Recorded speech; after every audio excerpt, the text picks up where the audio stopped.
right, Courtney, I'm going to run through this story one time in its entirety first, and then we'll go back over the pieces for you. All right, this is a story of a man who wanted a drink. He wanted a drink so badly he could have done anything for that one cold beer. So he walked into his favorite local saloon and sidled up to the bar and said, "Barkeep, please, I just want one cold beer." The bartender said, "Forget it, man. You already owe a tab a mile long. I'm not giving you any more free beers." And the guy said, "But really, I'll do anything you ask, anything." The bartender said, "Okay, if you can make this old bar rag rise up off the bar and fly away, I'll give you a beer." Old Joe got right to work.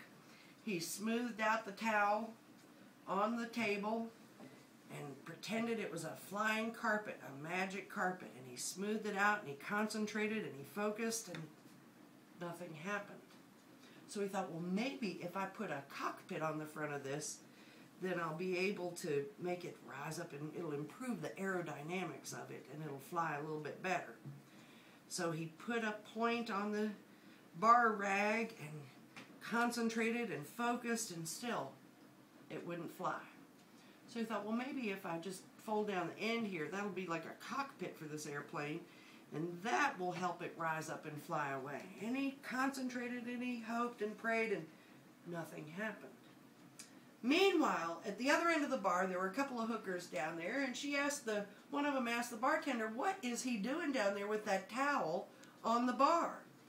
And the bartender said, "Oh, old Joe thinks he can make that bar rag rise up off the bar and fly away." The woman sashayed down to Joe's end of the bar and she said, "You know it takes a woman's touch to make these things fly, don't you?" And with that, now here's Sin, you should try and focus in on this as much as possible. You start at the two corners of the fold, the last fold, and fold inwards towards the center.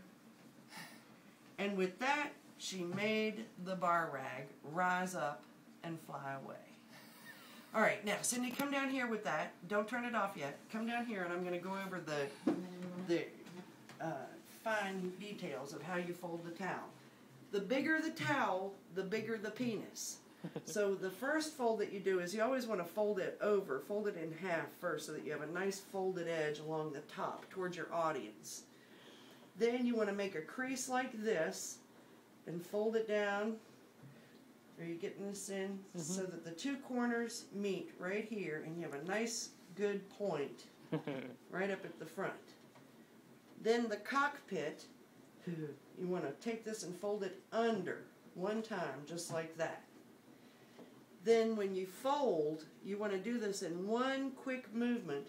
You start at these two corners right here, and you want to fold towards the center. So you grab that and pinch it down, and you fold towards the imaginary center line of this. And see, it gets a big old vein on the back and everything, and that's how you do it. I'll do it one more time for you. You sure you're not folding it down too far? The head looks... It's the bigger the towel, the bigger the head. Okay. So one more time, get it nice and smooth, and then do a 45 in like that, then in like that, and then fold this right here is too under. Deep. Too deep. I'm telling you. No, with a big towel you have to. That's all right. And then you start at these two corners, and you come in like that. Fold towards the center. Good luck, Courtney. Call me if you have any problems.